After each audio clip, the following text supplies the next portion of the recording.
Rock and roll. Here we are on Tuesday, February 18th, the Scorched Earth podcast, the political edition. I'm your host, John. You may not have recognized me. Cleaned it up a little. And if you could, let's start out the day in a good way. Hit that like and subscribe button. It helps my fragile male ego. And if you could, leave some comments. I always appreciate to hear what you have to say. Maybe some new topics, some other things you want to talk about. So yesterday, President's Day, I met a couple friends. We used to work together. We met at a local restaurant, and they both like fish, and I'm not really the big fish guy. I still believe that Finding Nemo line, fish are our friends, not food, but I am in the minority. And so we went to a fish restaurant, and one of them ordered a hamburger and the other ordered a steak. And I'm thinking to myself, why are we at the fish restaurant? But we had a good time. And one of the guys there, Brother Eric, he's just a good guy. Just literally one of the great people I've ever met in my life. And he's got a family. He's got a couple sons. He's got a daughter. And he is an old school guy. He really is like a man's man. You get hurt, you tough it out. You don't say nothing. You don't ask for nothing. You take nothing. He's just that guy. And he's got a son who plays for a local college baseball team, and he's pretty talented. Baseball's a fickle game sometimes. But he's a freshman on the college team, and he has a hamstring injury. And to Eric, that's not really an injury. But Mom, Eric's wife, sides with the son, needs to rest, needs to take it easy. And Eric is telling me, he's going, I told him, I said, if you don't get on the field, everybody's going to pass you by. And I got to say, I kind of agree with Eric. And he said, he was telling his son, you need to just work out this hamstring thing. Just do it. And he goes, Dad, I can't. It's a high impact area. And I said, what the heck does that mean, Eric? He goes, I don't know. When he told me that, I was dumbfounded. And I go, is that just an area that's hurt that they don't want to use, and they're just trying to find a reason to go into there and get a massage or get into an ice tub or get a heat rub down? And he goes, I don't know. And that's about all I get out of Eric. He's got such a great personality, but he's one of those guys, when he turns the switch, you just don't ask anymore. For the longest time we worked together, and I thought he really didn't like me. It's a common thing from people in my circle. It's, I guess I always am on the precipice of being the outcast or the pseudo friend, right? And then I find out later, he was like, yeah, he always liked you. He was just quiet. I was like, oh, okay. I still walk very, very gingerly around one of my best friends. He's just a really, really good guy. And I hope that high impact injury doesn't affect your son's baseball career. All right. And off we go to the news, taking no prisoners, telling no lies. Here we are. Let's start out with Social Security. Now, I know a lot of people in the audience here understand the importance of Social Security. To be honest, I think a segment of the population that's not within retirement age, and I usually consider that like 15 years of when you can retire. That's when you start to take things seriously, whether it's a personal retirement plan or Social Security. Then it becomes real. Until then, it's still this abstract, obtuse thing that, yeah, I get it, but like I remember when I was 20 and I was in the union and they were talking to me about the pension, and I flat out told them, like, I'm not going to need your pension. I'm going to be retired living on a beach in Aruba. Well, this ain't Aruba. So we have some serious issues going down with Social Security. The head of Social Security resigned yesterday – over DOJ's access to recipient information. Now, we hear a lot about how Doge is getting access to Treasury payments, Social Security, all these other things. And I had a conversation the other day with somebody, and he told me, he goes, well, really, what's the big deal? The government's got the information anyway. And I really thought about it, and I tried to be open-minded about it. First of all, there's walls in the government that preclude them from going over and getting information that they're not supposed to have, right? But his point was, well, basically, it's all inside the government. What's the harm? And I thought to myself, well, that kind of makes sense, but I want you to think about this as we go through this story. And very, very sincerely, I'm going to say this. Let's say Doge has access to your Social Security information. And you say, well, John, the government does already. Okay. But Doge is an element outside of Social Security. And what happens if, hypothetically, because I know this is just sci-fi, what I'm going to tell you. What if they want to target a guy who's doing a podcast out of the San Bernardino Mountains in California because he's critical of the Trump administration, right? And what if they go into those Social Security files and delete my history of work? And then I can't get Social Security or Medicare or even Medicaid. We don't have to worry about Medicaid because the new Republican budget is going to eliminate all the Medicaid. But I digress. This is a tool I don't think is being discussed. I will say this, I think the news organizations are doing a nice job reporting about their access to it, but I don't think they're putting together the next step of what this means to people. I think people out there are thinking, well, the government has all the information anyway. It's benign. It doesn't matter to me. But what if there's political retribution? What if they decide, we're going to call Social Security, but we're going to take 80% of the people we call from blue states? California, New York, Massachusetts, Oregon, just do that. How are we ever going to be able to stand up for ourselves? When you get to 40 years, how would you get those records that you did all that stuff? Like, how am I going to know the first job I had when I was 18? Well, that company's out of business. Like, where am I going to get those records? If they were deleted in Social Security, this is a serious threat.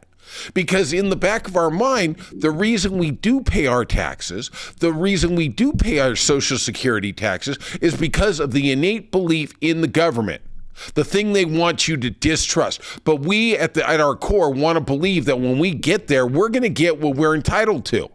Well, what if you get to the ball and Cinderella doesn't have the slippers and they go, sorry, no admittance?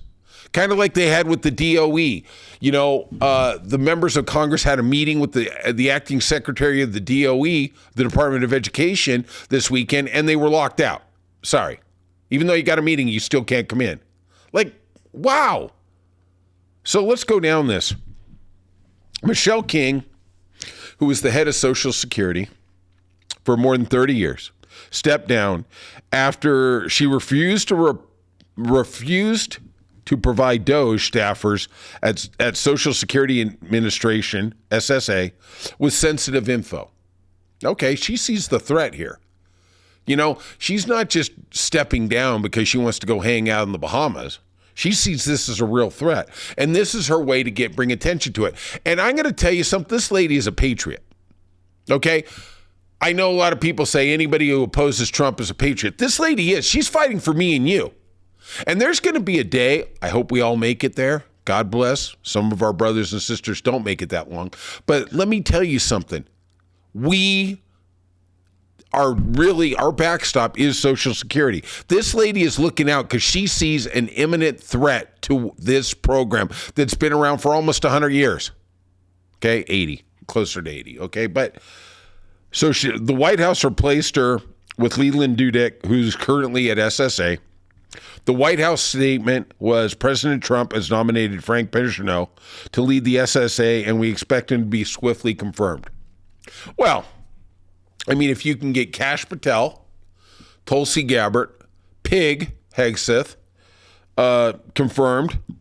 This should be no problem, right? I mean, this guy, and I don't know who this cat is, he sounds like a villain in a Batman movie, right?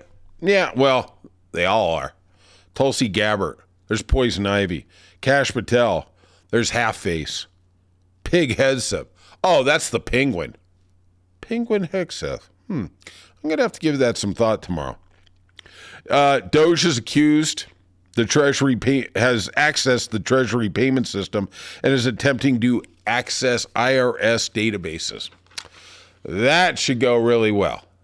You know, they come, they slice. It's like the Japanese saying, you know, death by 1,000 cuts. That's what the Trump administration's doing. They're trying to destroy the government. Now, look, I'll be the first one to say that there's things the government can do a lot better, a lot more efficient. But, you know, can't we do a study on it? Can't we figure it out? You know, just this innate thing about, oh, there's waste, we got to just cut everything. Well, show me some facts. You know, there's a lot of Republicans out there, and I see it on social media, that think that, you know, because they've stopped payments to all these different entities, USAID and other agencies like that, that quote unquote, we've saved that money. That money has already been allocated. We've already borrowed it. Now, where is that money now? I have no clue. Are we going to get tax rebates? No. They're trying to get a $4.5 trillion tax cut for the rich, for the richest 1%. They're not going to help me and you because they don't give a flying F about us, right? All we are to them is labor ants, right? Just keep working, and the people at the top are going to be rewarded with our hard work. That's all they care about. There's no reciprocity. It's keep us working. Why do you think we don't have national health care? Because at the end of the day, when you lose your job, and I've seen these studies when I was involved with move.org, that 70% of the people, when they get laid off, the first thing they think of is, what about my health care? Right? That's why we don't have national health care, because that's how employers keep you in their place, in your place. Keep you working, even though you're disgruntled, you're unhappy, whatever. The first thing you're thinking is, wow, what's the health care over at the other place if I go or if I don't go? You know, that's where they keep beating us down. You know, the portability of Canadian workers is so much better than ours because they have national health care. They can go for the job that fits them best. You don't have to start thinking about, well, what does the health care package really look like? Oh, Jesus Christ, right? So Nancy Altman of Social Security Works, that's an advocacy group whose mission is the preservation of Social Security benefits. God bless you, Nancy. Said of Doge's effort, there is no way to overstate how serious a breach this is, and my understanding that it has already occurred. Once you let the genie out of the bottle, how do you put it back in? And we've got 4 years till another administration. We don't even know if it's going to be Democrat. Are we going to be able to criminally prosecute these people for doing a direct executive order? I don't know. I don't know what that is. And then she comes into my first point. If there is an evil intent to punish perceived enemies, some could erase your earnings records, making it impossible to collect the Social Security and Medicare benefits you have earned. Yeah, absolutely. How are you going to prove different? I mean, you know, look, at the end of the day, and for the people who want to be contrarian, you're an idiot, but let's start with that. And let's finish with, you're an effing idiot. Think about this. When you go somewhere and they don't have a record of it and you bring a piece of paper and you go, but this shows my W-2s and this shows this. If they don't have a record, they're not going to allow you. It's kind of like if you're trying to get a government benefit and it takes an incredible long time. What people don't realize is they're the ones giving you the money. They can wait all they want. I'll give you an example. I was in a rollover with my parents, and it was a terrible thing. Now, this was my parents' insurance company, and we rolled over 12 times in the desert. We're lucky we're all alive. And afterwards, I took care of my parents. About a week later, I went to the doctor. And I was trying to get some medical bills paid, blah, blah, blah. They told me, just put this on your personal insurance. And I'm like, no, this isn't a personal thing. I was obviously a little naive about how that all worked. And so basically I went to the hospital, went to the ER. I want to say it was $20,000 in bills. Okay. It's crazy, right? How one day that's how big the bills could be. And then the hospital starts hounding me for the money. And I'm like, no, the insurance is going to take care of it. And the insurance was so terrible in paying me. It literally, you have this idea, the insurance is going to cut you a check. Yeah, maybe for an auto accident it does or whatever.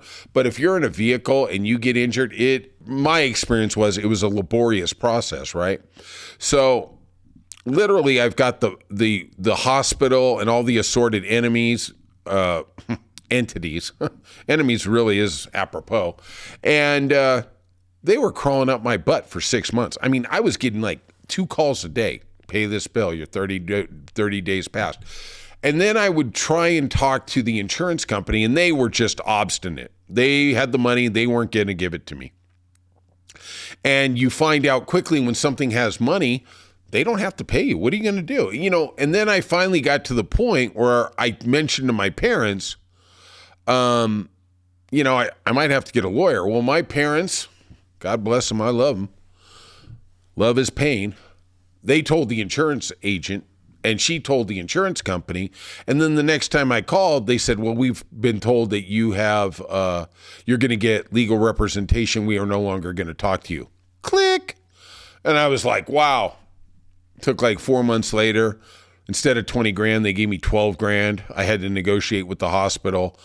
They accepted the 12 grand. I literally made no money, and I literally went through hell, but so when you're dealing with Social Security or any government agency, not to say that they're going to be that terrible, but when they got the money, they can hold you out. That's what they tried to do. They tried to starve you out and make you capitulate to a lower number.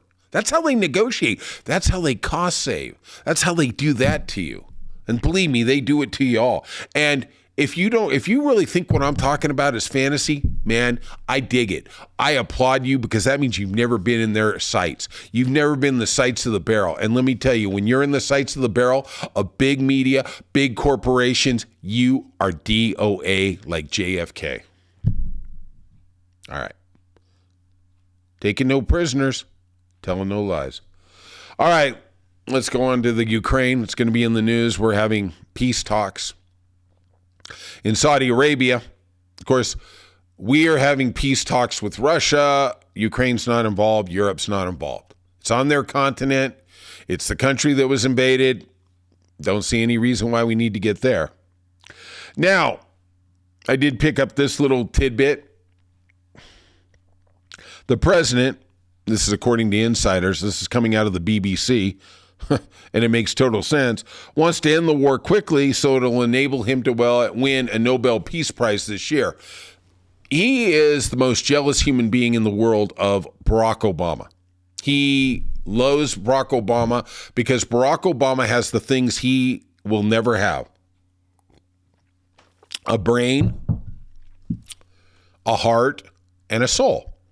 All right, this sounds like an edit from The Wizard of Oz, but he always has envied Barack Obama winning a Nobel Peace Prize. And he always tries to measure himself up, and he never will, because he's a scumbag. So the peace negotiations begin today in Saudi Arabia. There was some pre-negotiation. I did see a CNN interview with a Russian diplomat, and this guy already knew the playbook. He was talking about how great Trump is, what a master negotiator is. Let me tell you something. If you go into negotiations and the other guy says how great you are, you're in trouble. You're really in trouble, because they've already got you figured out. They've got you sliced and diced 8 ways to heck, and they're going to let you think you got the victory, but at the end of the day, they're going to get everything that they want. Trump already, before we even start negotiations, has already conceded some of Russia's top goals. He has tried to stake claim to half of Ukraine's rare earth metals. Zelensky says this is a no-go. We're going to see. I feel bad for Zelensky. He's a good man. He's a good leader. He's getting put into a box. He got bullied. He got invaded. And now his biggest ally is cutting his back. Putin is softening up Trump. He did that the past week by releasing several U.S. political prisoners. One he scooped up last week. This is one of the things that countries do before they have negotiations for anything. They, quote unquote, scoop up people on the street, put them in prison, and then as a conciliatory gesture, they release them. Some of the biggest political prisoners in the last couple of years, Brittany Grenier, was in a Russian prison for quite a while. And they scooped up a couple guys last week. They released them. We saw them in the White House. Trump considered it a political victory. It's just propaganda for the Russian war machine. That's all it is. Trump also thinks after his call with Putin last week that there will be sweeping nuclear arms cuts. Yeah. Well, you know what? That's great. I mean, you got a head start on it, Donald Trump. You cut all the staff for the people who are watching the nuclear weapons. We've talked about that they eliminated all these people and they didn't know that they safeguarded the nuclear weapons. And then a day or two later, they tried to bring them back. Of course, we have no idea if they were able to bring them back. We don't have an idea if Spectre actually has a couple nukes in its little cache. Hey, good luck. And please don't be in a high impact area because we don't know what's coming. Zelensky's in big trouble here. Good. Like I said, I think he's a good man. His country's survival is at imminent risk. Seems Trump is looking for the quick deal, and then he will impose his will on Ukraine because the theory is the Ukraine cannot win the war with just European armaments. They need the United States. Probably true. It just breaks my heart, that we are not advocating for a democracy. And they're standing up to Russia and they're being brave. But, like Crimea, they're going to get swallowed up here, I think. Zelensky last week at the Munich Security Conference said that he would never accept any deal that is made behind our backs without our involvement. Boy, I hope that's true. I don't know what you do to save face. The Russian war machine is grinding on. They're grabbing more land. They just have more resources than you do, and especially without U.S. armaments, you got big problems. Trump also has legitimized Putin. Biden, one of the great things he did, among many, was he basically made Putin an outcast. He made him a war criminal. He wasn't on the public stage. The sanctions were suffocating. Russia was dying. And then Trump, basically got on there and just gave him the defibrillator and started putting some CPR and brought the cat back to life. All right. Here we go. Let's see what it is. And to me, I don't know why we got to legitimize Putin, because as we found out with Zelensky and Ukraine, if there's a fighting force with even semi-similar war armaments, Russia gets their ass kicked. I mean, they aren't this big bad bully.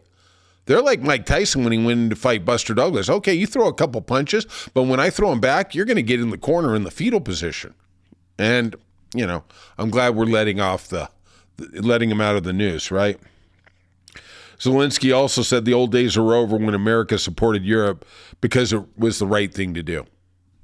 Our greatest ally, NATO, Trump is abandoning because of this philosophy of they're not giving enough money in. All right.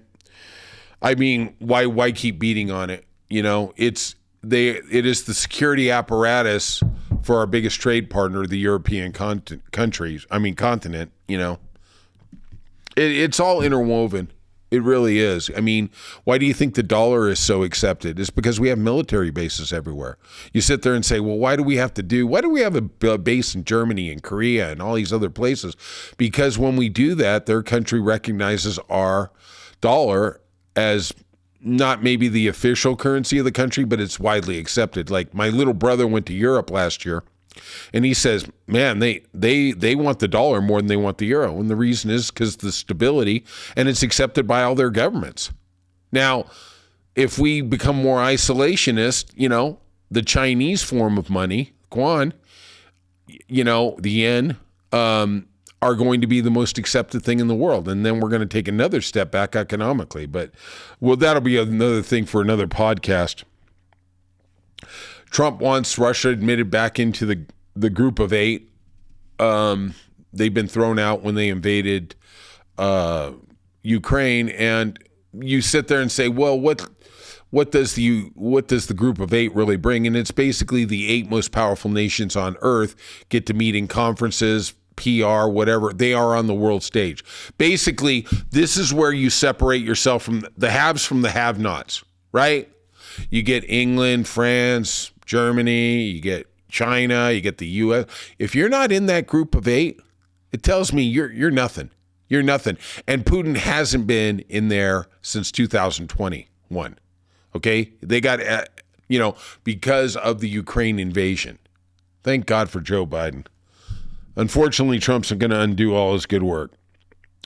Europe, all their comments at the emergency conference is they're shocked at Trump abandoning them. I guess they're kind of dealing with the same thing America has for 2 campaign cycles, that, he said he was going to do stuff and then he doesn't, and then you can't believe it. It's kind of like the immigration thing.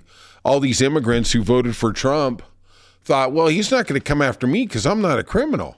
I was talking to my mechanic, his name is Hugo, and he's like, I got relatives, they all voted for Trump, and they thought, wow, he's not going to come after me because I'm a good American. I'm a good guy. I believe in the system. He says like 2 or 3 of them already been scooped up. It's unfortunate. He told you it was coming, and you just didn't believe it. All right, let's get to our next story. Layoffs at the FAA. Great.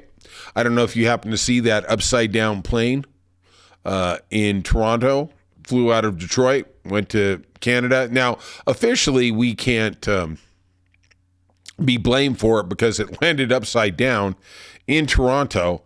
But boy, it's been a bad run since Trump took over. Hundreds of FAA air traffic control staff were fired last week after in the weeks after the DC plane crash, where 67 people died.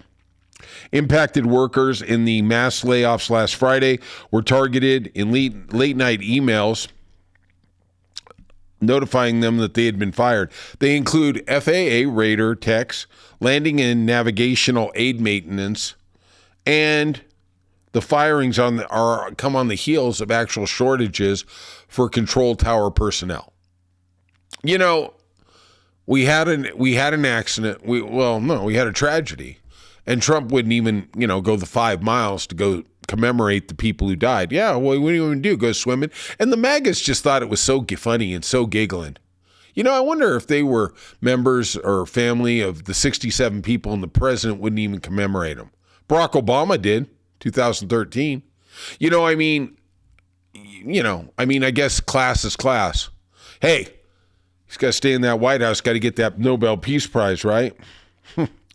Of course, the January 29th fatal air crash between a U.S. Army Black Hawk helicopter and an American Airlines jet was just days after Trump then warmed up, fired all the members of the Aviation Security Advisory Commission. The cuts mean something. And I got to be honest, I'm not going to get on a plane. I'm not getting on a plane for the 4 years this guy's president because I don't trust the FAA. And that's a sad indictment because I do love believing in the government. I do believe in the people, but the people are only as good as the resources they have. It's all they got. All right. Odd things in the news. I don't know if you caught the Saturday night game between Canada and the United States. Probably the biggest hockey game we've seen in 10 years. 2 of the biggest nations. They're going to play again on Thursday for the gold medal. But it was in Montreal. Hockey is the national religion of that country. It is their passion. And the crowd booed the national anthem. And the announcer even teed it up at the beginning. He's like, please be respectful of the national anthem. They knew it was coming. And they actually toned down boos in the background. And it was because of their anger at Donald Trump. You know, all these people out there say, oh, I see TikTok videos and, you know, the Canadians don't like Justin Trudeau. Yeah, I saw that on Saturday night. Yeah, they don't like Donald Trump. I got to break the news to you. And they'll find out if they become the 51st state what no health care is all about. Also, Musk starts mass government layoffs targeting nearly 200,000 employees. We all knew this was coming. But then the White House, in a court filing on Monday, said Musk is not a Doge employee, has no authority to make decisions, and is not involved in those processes. Wow. I guess they weren't around for that little press conference in the Oval Office where Trump and Musk were together, and Musk was basically taking total credit for efficiencies in government. Wow. Speaking out both sides of your mouth, huh, mother effer? And, well, you know what? I'm gonna end with this story. I just want, please, if you're driving, you might want to pull over on this one. Representative Claudia Tini, representative in New York, introduced a bill yesterday that would establish Trump's birthday as a public holiday, June 14th. I guess now we finally know exactly when Satan was born. All right, if you could, please, I appreciate your patronage. Hit the like and subscribe button. Leave some comments in there. I really like to know what you're thinking, and I appreciate you listening. All right, have a good day, and I'll talk to you tomorrow.